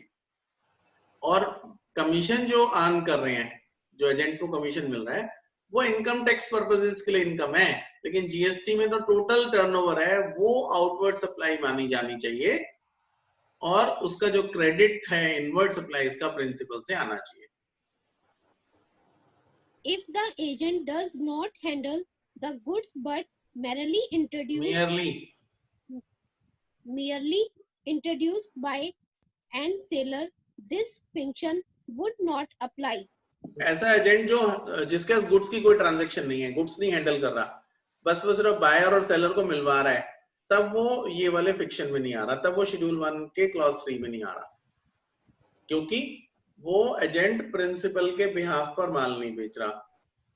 मेन शेड्यूल 1 क्या है? विदाउट कंसिडरेशन अगर कोई ट्रांजैक्शन हो रही है एजेंट और प्रिंसिपल के बीच में, प्रिंसिपल और एजेंट के बीच में, जबकि एजेंट प्रिंसिपल के बिहाफ पर माल रिसीव कर रहा है या ट्रांसफर कर रहा है, तब की हम बात कर रहे हैं। तो जो सिर्फ सप्लायर और कस्टमर को मिला रहा है, बायर और सेलर को इंट्रोड्यूस कर रहा है आपस में एक दूसरे को, उसके बाद क्या ट्रांजैक्शन होनी है तुम जानो, कितना माल खरीदा मेरे को तो अपने कमीशन से मतलब है, जितना माल खरीदेगा मेरे को कमीशन दे देना, जब तक खरीदेगा मेरे को कमीशन देते रहना, मैं गुड्स नहीं हैंडल कर रहा, तो मैं तुम्हारे बिहाफ पर गुड्स नहीं बेच रहा, मैंने तुम्हें इंट्रोडक्शन का काम कर दिया, अब तुम्हें मिला दिया, अब तुम जानो तुम्हारा काम जाने, जितने की ट्रांजेक्शन होगी उसका मेरा कमीशन दे देना। मतलब वो प्रिंसिपल एजेंट का रिलेशन एब्सेंस। हाँ, तो वो तब ये शेड्यूल 1 नहीं आएगा। Yet another category would be cases of customs brokers who handle the goods not for making further supplies of these goods, but to clear them with custom for import or export. ये Veena madam का आ गया example कि जो custom brokers हैं, जो clearing house agents हैं, CH agents हैं, वो गुड्स को हैंडल तो करते हैं, प्रिंसिपल के गुड्स होते हैं उनको हैंडल करते हैं, लेकिन वो आगे बेचने के लिए नहीं हैंडल करते, वो सिर्फ कस्टम क्लियरेंसेस के लिए हैंडल करते हैं, चाहे वो इंपोर्ट की ट्रांजैक्शन हो चाहे वो एक्सपोर्ट की ट्रांजैक्शन। अब सर्कुलर आ गया, circular number 73/47/2018 GST dated November 5, 2018 in the context of del creditor agent. अब डेल क्रेडिटर एजेंट आ गया, जहां क्या था, जहां बैड डेट्स की गारंटी है उसकी कि भाई जो माल मेरे थ्रू बिका, एजेंट कहता है जो माल मेरे थ्रू बिकेगा उसकी कलेक्शन मैं करूंगा, कलेक्शन की पेमेंट की जिम्मेदारी मेरी एजेंट की है, और उस जिम्मेदारी के अगेंस्ट कुछ एडिशनल कमीशन वो चार्ज करता है।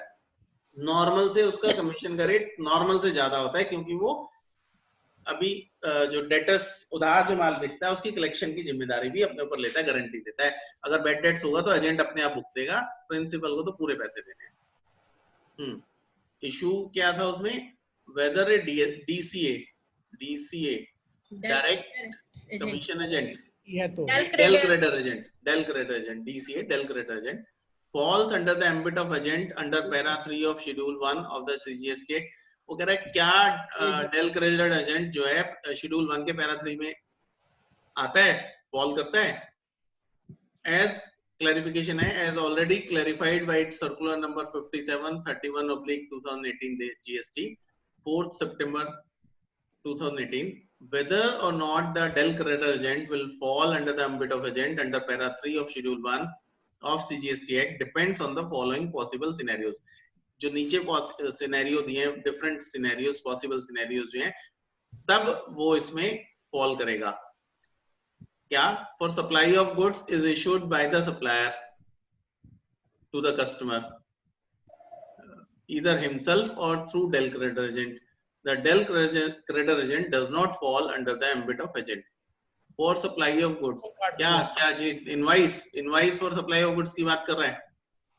Invoice for supply of goods is issued by the supplier to the customer either himself or through the agent, then agent does not fall under the ambit of agent, क्योंकि principal अपने आप directly भेज रहा है, directly issue कर रहा है tax invoice, directly कर रहा है या डेल क्रेडिटर एजेंट उसके भी पेड कर रहा है। हाँ, इधर जेट मतलब इधर हिमसेल्फ और थ्रू डेल क्रेडिटर, तब वो डेल क्रेडिटर एजेंट अपनी एजेंट इस एजेंट की एम्बिट में नहीं आ रहा, मतलब उसके ऊपर ये वाला शेड्यूल 1 नहीं लग रहा। Where the invoice for supply of goods is issued by the DCA in his own name, the DCA would fall। वो क्लियर है, जब डेल क्रेडिटर एजेंट या कोई भी एजेंट अपने नाम से बिल इशू कर रहा है, मतलब उसकी जो टैक्सेशन की जो जिम्मेदारी है, जीएसटी की जो जिम्मेदारी है, वो उसके खुद के ऊपर है, तब उस केस में ये शेड्यूल 1 के क्लॉज 3 में आएगा। पर यहाँ क्या है, यहाँ तो कह रहा था इधर हिमसेल्फ और थ्रू डीएसए।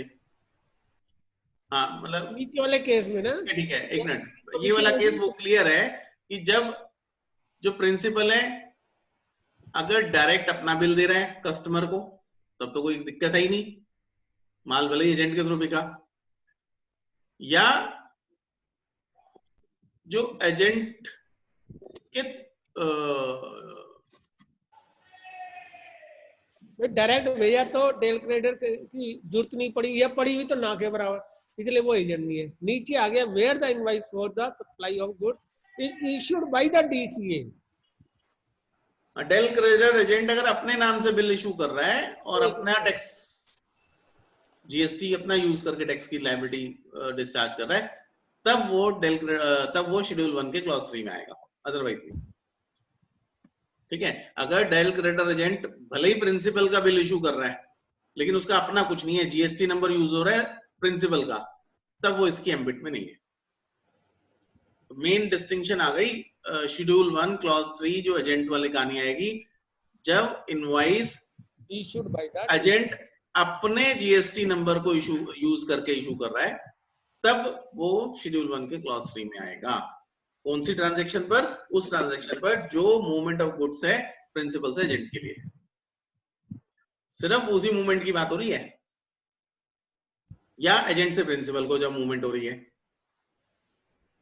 सेकेंड कंडीशन, एक क्वेश्चन क्या था, whether the temporary short term transaction based loan extended by the Dell creditor agent to the recipient buyer, whether the temporary short term transaction based loan extended by the Dell creditor agent to the recipient for which interest is charged by the Dell creditor agent is to be included in the value of goods being supplied by the supplier principal where Dell creditor agent is not an agent under para 3 of schedule 1 of the CGST। वो कह रहा है जब ये agent जो है, del creditor agent जो है, शेड्यूल 1 के पैरा 3 के हिसाब से एजेंट नहीं है, और अगर वो इनवॉइस के बाद कुछ दिनों के बाद पेमेंट मिलती है और उस पर इंटरेस्ट भी चार्ज करते हैं, तो क्या वो सप्लाई प्रिंसिपल की मानी जाएगी इंटरेस्ट के पोर्शन की, या डेल क्रेडिटर एजेंट की मानी जाएगी? ये क्वेश्चन था। तो क्लैरिफिकेशन वो ये आ रही है कि in such a scenario following activities are taking place. क्या क्या हो रहा है इसमें? एक तो supply of goods from supplier principal to recipient, principal ने जो सप्लायर है उसने माल रिसिपिएंट को भेजा। Supply of agency services from del creditor agent to the supplier और द रिसिपिएंट और बोथ, कि अल्टीमेटली एजेंट भी जो है वो सर्विस तो दे ही रहा है प्रिंसिपल को या रिसिपिएंट को या दोनों को।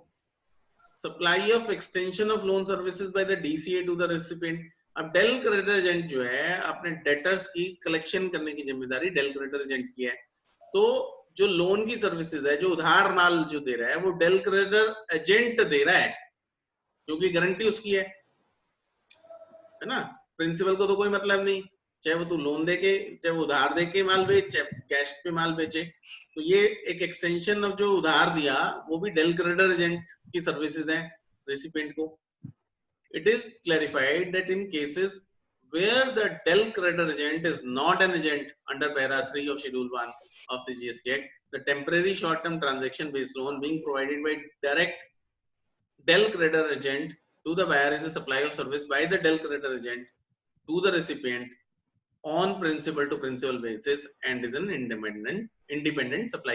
तो बेसिकली जब ये डेल क्रेडिटर एजेंट जो है शेड्यूल 1 के क्लॉज 3 में फॉल नहीं करता,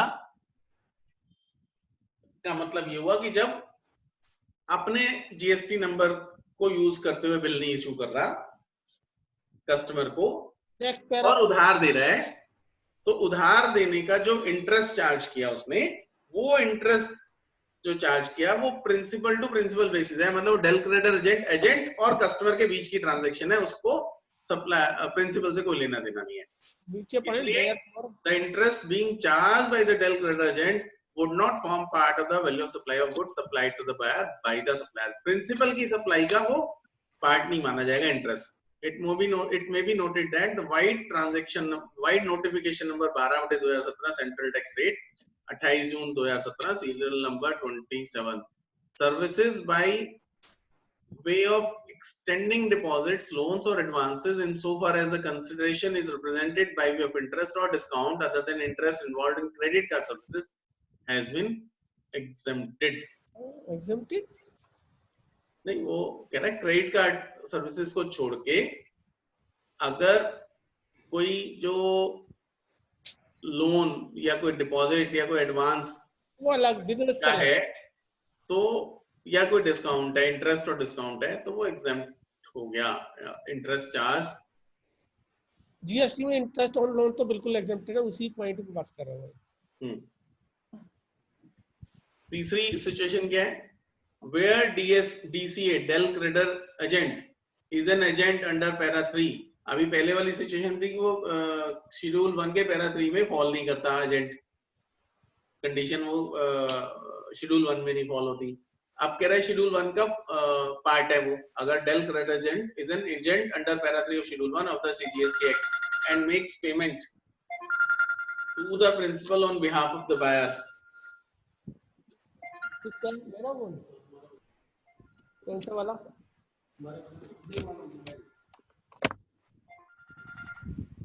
मैं भी करता हूँ आधे घंटे में कॉल।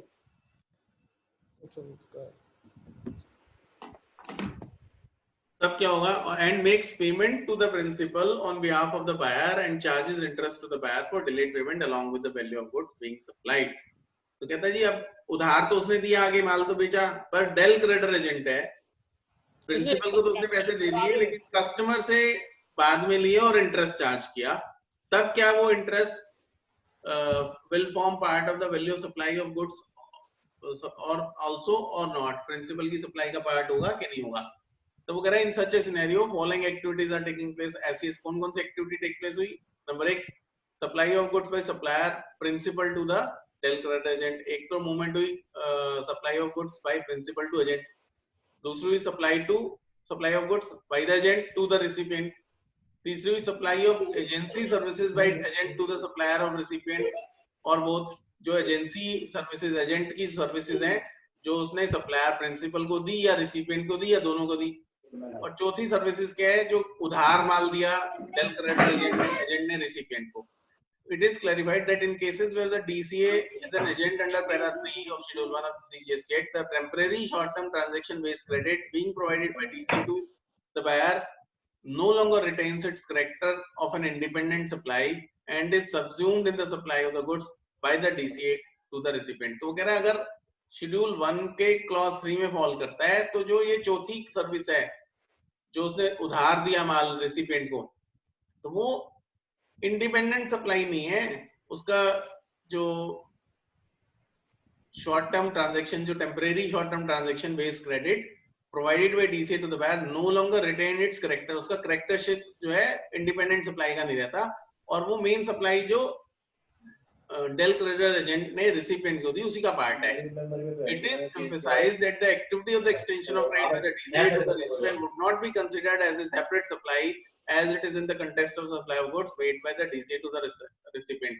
तो वो उसका इंडिपेंडेंट नहीं है और उसी का पार्ट है, सेपरेट सप्लाई नहीं है, उसी मेन सप्लाई का पार्ट है। Then it is further clarified that the value of the interest charge for such credit would be required to be included in the value of supply of goods by DCA to the recipient as per clause D of subsection 2 of section 515 of CGST Act। तो वो जो interest charge किया वो supply of goods में add होगा, del creditor agent के द्वारा recipient को किया जाने वाली सप्लाई, मेन सप्लाई का पार्ट होगा। हाँ जी, मीना कुछ कह रहे थे? नहीं, मैं कहती वो ऑलरेडी फिर इनवॉइस में आ जाएगा ना, इनवॉइस में आ जाएगा। हाँ जी, नेक्स्ट पढ़ो, कौन पढ़ रहा है?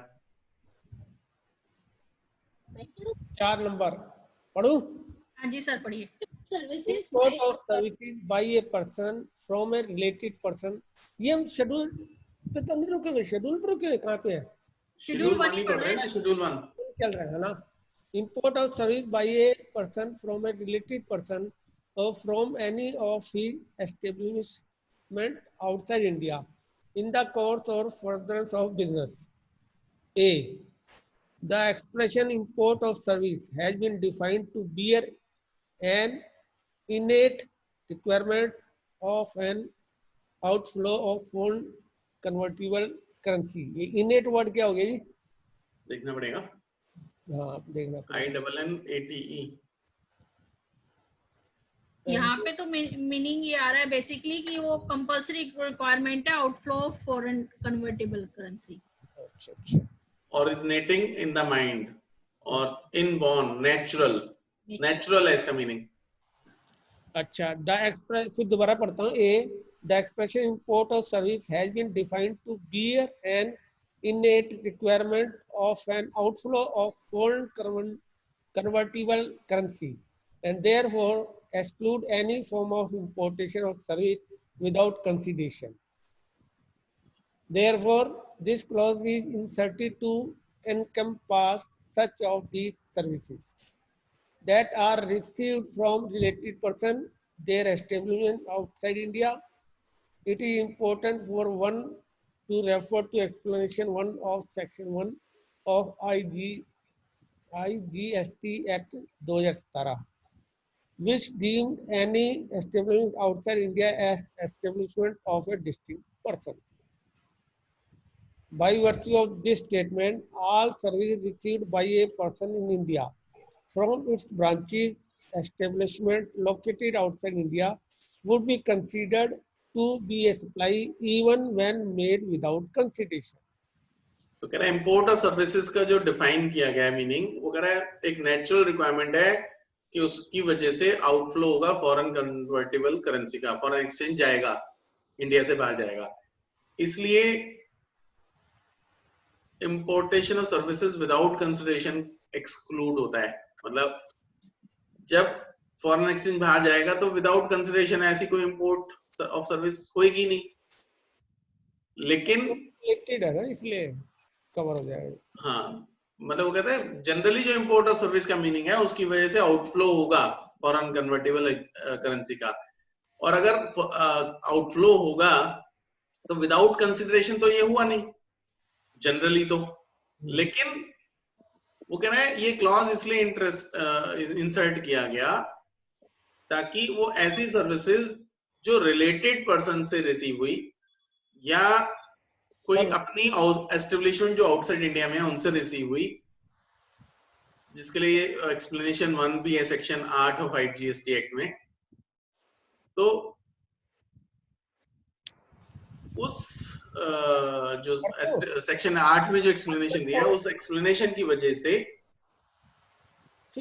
जो भी सर्विसेज किसी पर्सन द्वारा इंडिया में रिसीव की गई अपनी ब्रांचेस से या अपनी अदर एस्टेब्लिशमेंट जो कि आउटसाइड इंडिया लोकेटेड है, वो सप्लाई कहलाएंगी चाहे वो सर्विसेज बिना कंसिडरेशन के हो। B.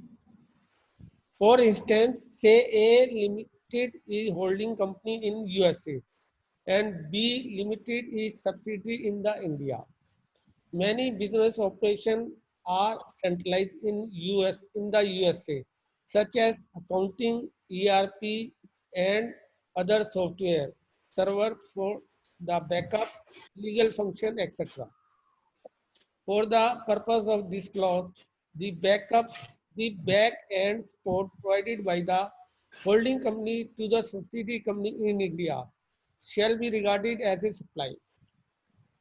Whether or not there is a cross charge, even if the same is not recognized in the books or any contract, since it is categorized as an import of service by a person from a related person without consideration in the course of business.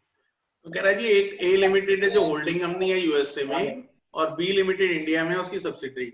अब A limited क्या क्या कर रही है, बहुत सारी operation है centralise है यूएसए में A लिमिटेड करा रही है, जैसे कि अकाउंटिंग B के लिए भी A करा रही है, कोई ERP सॉफ्टवेयर है कोई या कोई और सॉफ्टवेयर है वहाँ मेंटेन कर रहे हैं, या कोई सर्वर है जो बैकअप के लिए वहाँ मेंटेन है यूएसए में, या कोई लीगल फंक्शन है या कुछ ऐसा, जितने भी ऐसे हैं बैकएंड सपोर्ट जो यूएसए की कंपनी इंडिया की B लिमिटेड जो सब्सिडरी कंपनी है उसको जो दे रही है, वो वाली services by holding company to the subsidiary company in India shall be regarded as a supply, चाहे वो उसे क्रॉस चार्ज की उसमें डेफिनेशन में लें या ना लें, चाहे वो बुक्स ऑफ अकाउंट में रिकॉग्नाइज करें या ना करें, चाहे उसका कोई रिटर्न कॉन्ट्रैक्ट में है या नहीं है, लेकिन ये इंपोर्ट ऑफ सर्विसेज में कैटेगराइज ये कैटेगराइज की गई है एज इंपोर्ट ऑफ सर्विसेज एक पर्सन के द्वारा अपने रिलेटेड पर्सन से बिना किसी कंसिडरेशन के in the course of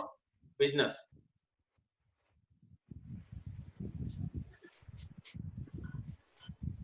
E. Activity or transaction to be treated as supply of goods or supply of services. It is important to understand as to what constitutes a transaction of supply of goods or transaction of supply of service. Section 7(1) capital A creates अभी हम एक चीज ये है, हमारा schedule 1 खत्म हो गया। यहाँ पे 4 ही पॉइंट थे शेड्यूल के 1 के 5 थे 4 थे शेड्यूल में, तो 4 ही थे, ये 5 कहाँ से आ गए? ना, 4 ही थे ना। ये अब जो ई शुरू हुआ वो देखो हमारा डी तक हम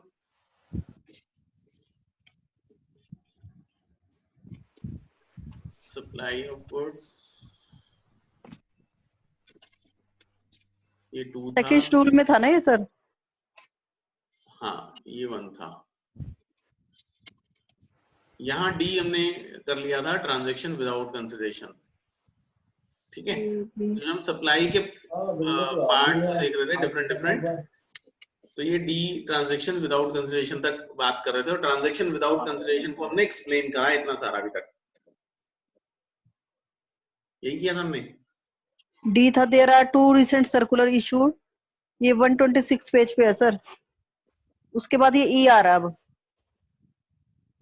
ठीक है। शेड्यूल 1 में 4 ही क्लॉज है ना डी तक। There are 2 recent circular clarifying the वो क्लैरिफाई अभी तक ये प्रिंसिपल एजेंट का था वो पॉइंट। उसके बाद डी के बाद था ये इंपोर्ट और सर्विसेज का आ गया, बीच में इन्होंने इंपोर्ट सर्विस का दे दिया, फिर ये ई पॉइंट दे दिया अब इन्होंने। वो डी अलग है ना, वो ये अभी तक शेड्यूल 1 चल रहा था यहाँ तक। अब ये शेड्यूल ये अलग सेक्शन हो गया, 1 कैपिटल ए है। हाँ शेड्यूल 2 शुरू हो गया, एक्टिविटीज और transaction to be treated as supply of goods और सप्लाई ऑफ सर्विसेज, शेड्यूल 2, जिसमें एक स्पेसिफिक चीजें जो उन्होंने शेड्यूल 2 में दी है, या तो सर्विसेज मानी जाएंगी चाहे गुड्स, या गुड्स मानी जाएंगी चाहे वो सर्विसेज हो चाहे गुड्स हो। नहीं ऐसा नहीं है, पर पढ़ लेते हैं इसे। It is important to understand as to what constitute a transaction of supply of goods or transaction of supply of services. मतलब section 1 capital A creates a fiction under the statute and specifies what is and what is not to be treated as a transaction of supply of goods or transaction of supply of service. So understand one can list out 18 clauses of transaction and listed schedule 2 of which 5 clauses of transaction are listed out as supply of goods, while 13 others would tantamount to supply of services. आगे ना schedule 2 में total 18 classes हैं, ऐसी 18 चीजें list की गई हैं, जिनमें से 5 as supply of goods मानी जाएंगी और 13 as supply of services मानी जाएंगी। On a careful consideration of relevant clauses, it can be noted that all the 6 clauses of the transaction listed out in Article 366 bracket 29 capital A of the Constitution of India are covered within the scope and ambit of Schedule 2.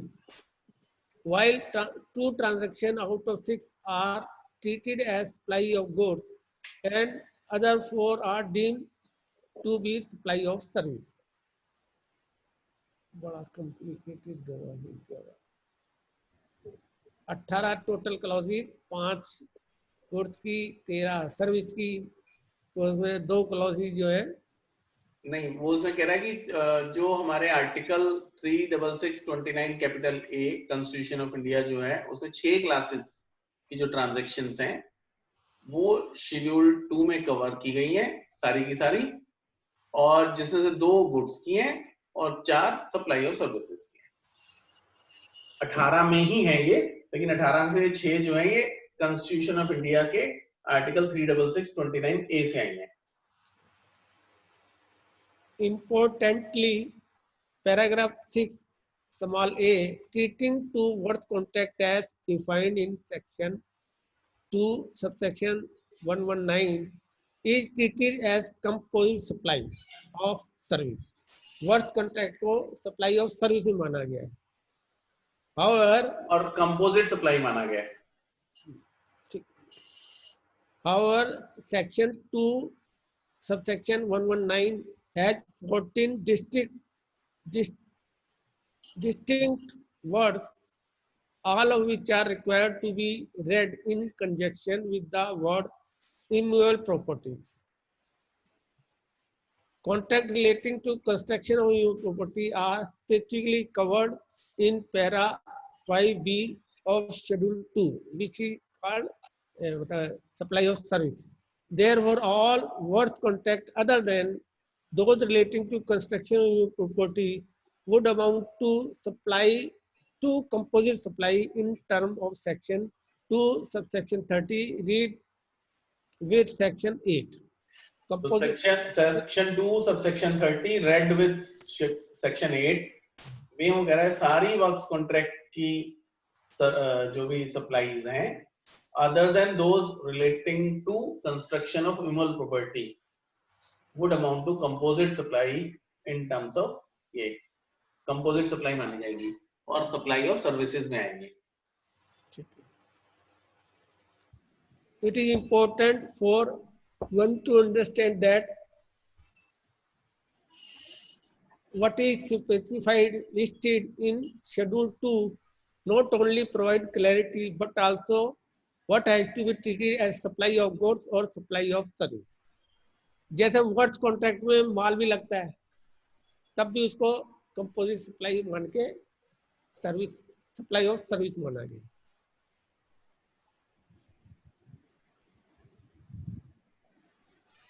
Transaction listed out in schedule 2 do not enlarge scope of supply as defined under section 7 subsection 1 of the act.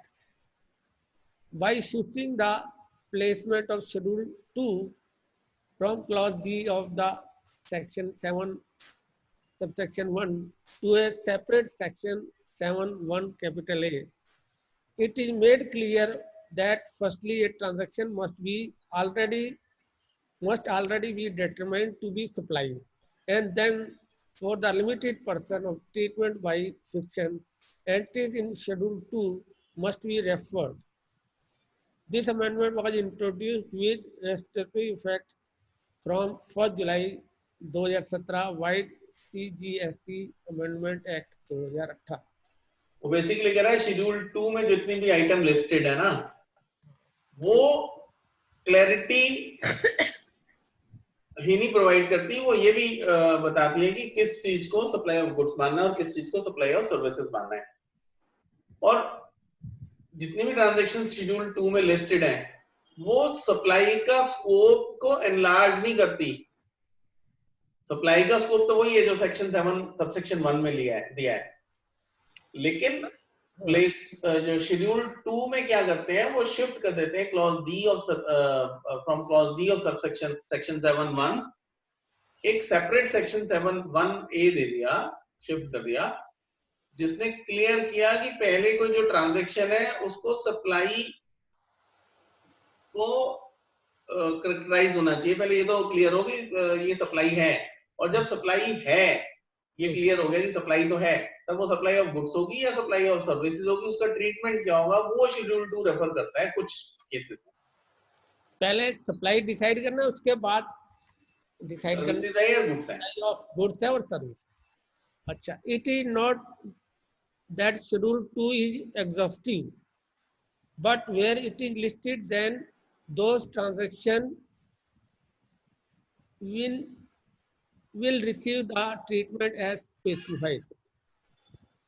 जो भी transaction इसके अंदर cover करने के बाद आपको specify मतलब करना है कि क्या होना है. ट्रांजैक्शन कह रहे हैं जो शेड्यूल 2 है वो एग्जॉस्टिव लिस्ट नहीं है, लेकिन जो कुछ भी इसमें लिस्ट हो गया शेड्यूल 2 में एग्जॉस्टिव नहीं है, लेकिन जो भी इसमें लिस्ट हो गया वो सारी ट्रांजैक्शन का ट्रीटमेंट जो है जैसा शेड्यूल 2 में लिखा है वैसा ही होगा.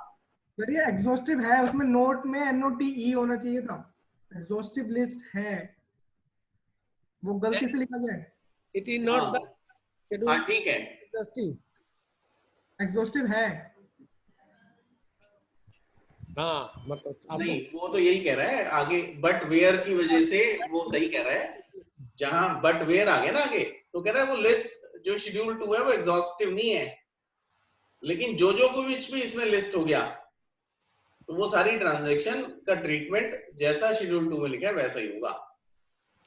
Transaction involving goods is specified in the schedule 2 to be treated as supply or service then all provisions of GST law that is applicable to supply of service must be extended without exception to the transaction even though it involved goods.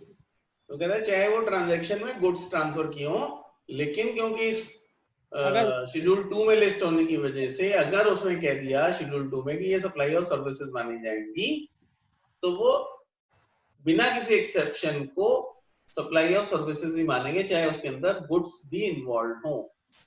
For example construction of building है, building में बनाते हुए हमें material भी use करना पड़ता है, पर बिल्डिंग को उन्होंने वर्क कॉन्ट्रैक्ट मानते हैं, सर्विस सप्लाई ऑफ सर्विस माना है, इसलिए चाहे मटेरियल भी लगा है बट आपको सप्लाई ऑफ सर्विस भी मानना है। That's what I think.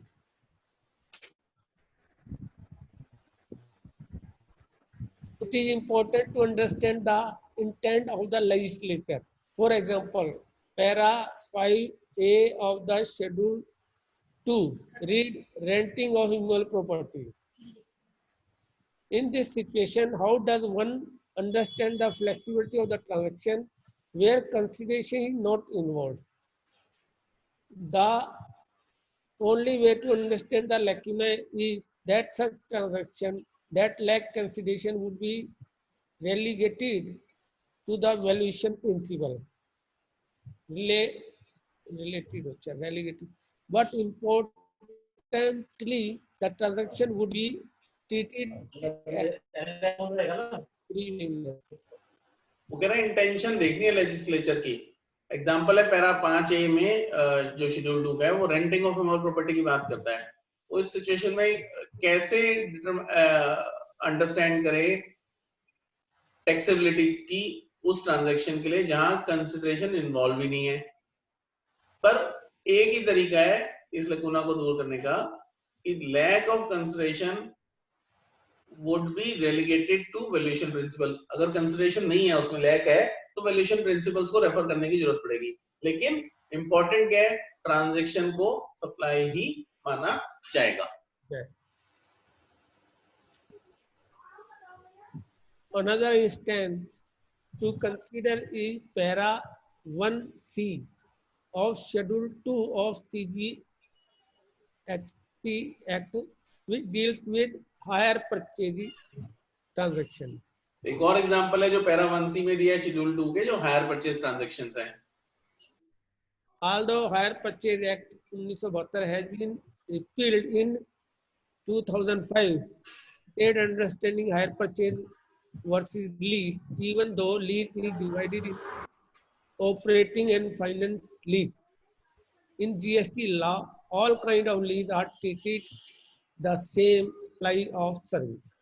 वो कैसी भी हो लीज, चाहे वो ऑपरेटिंग लीज हो, फाइनेंस लीज हो या कैसी भी लीज हो, हायर परचेज की भी हो, जो मर्जी हो, अल्टीमेटली जीएसटी लॉ में उसको सप्लाई ऑफ सर्विसेज मानना है। Lease without possession is bracket में legally a bracket 1 licence and licence 2 is covered in to treated as a supply of service.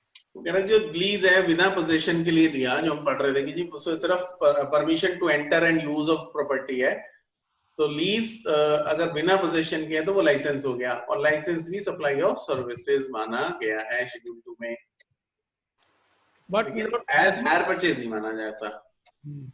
But not hire purchase, but not hire purchase. Hire purchase को क्या मानेंगे? देखिए आगे आ रहा है, supply of goods की बात कर रहा है। Para 1B and 5F deal with lease and license. Para 1C treat hire purchase as a supply of goods, क्योंकि बेच ही दिया जाता है एक तरह से, बाद में उसको दिया। तो पैरा 1B और पैरा 5F जो है लीज और लाइसेंस को डील करता है, जबकि पैरा 1C हायर परचेज को डील करता है और उसे सप्लाई ऑफ गुड्स माना गया है। Invoice for goods delivered under a hire purchase will follow time and place of supply provision applicable to the goods and not to the service. इसका मतलब ये हो गया कि हायर परचेज क्योंकि वो एज गुड्स मानते हैं, तो हायर परचेज के केस में टाइम ऑफ सप्लाई या प्लेस ऑफ सप्लाई की जो प्रोविजंस है वो एप्लीकेबल, जो गुड्स के लिए एप्लीकेबल है, उसी का ट्रीटमेंट हायर परचेज के केस में आएगा। सर्विसेज वाले time and place of supply वाले प्रोविजन इस पे नहीं लगेंगे।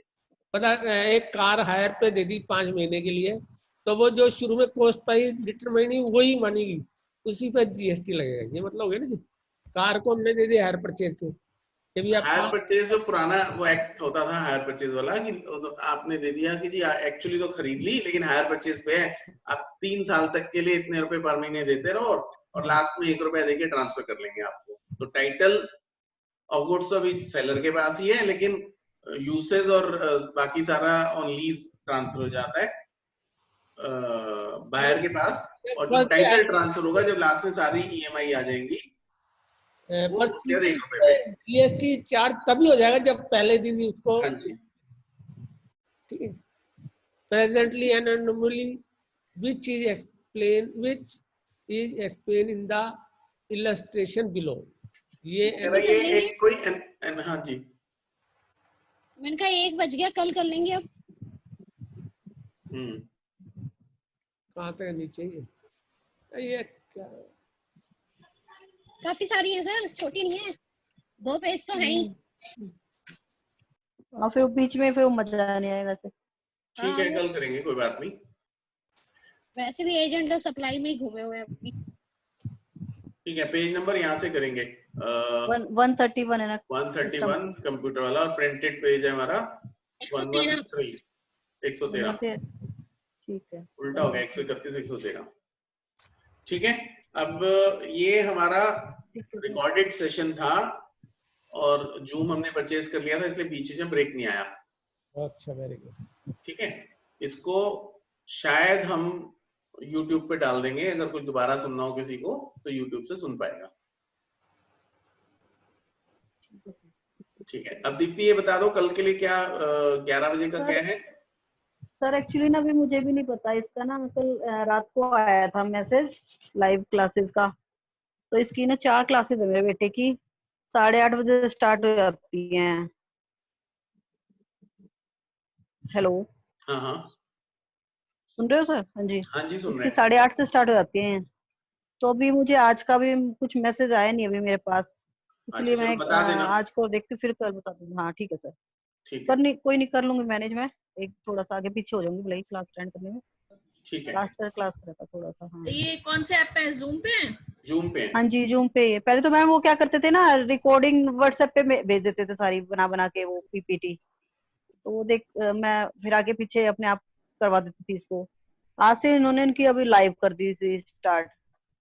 हाँ, मेरे बेटे की भी ऐसे होती है, 40 मिनट्स की होती है, 10 to 10:40, हाँ 11 to 11:40, 12 to 12:40 और 1 to हाँ 1:40। अब इसका ना अभी छोटा है, अभी ठीक है, ये भी नहीं ना मैं केला एंड भी कर खा रहा रहा है। हूँ, ठीक ये है सर, बातें हम पर्सनल कॉल्स पे करते हैं। ठीक है सर, चलो ठीक है जी, ठीक है। Okay, bye bye. Bye sir.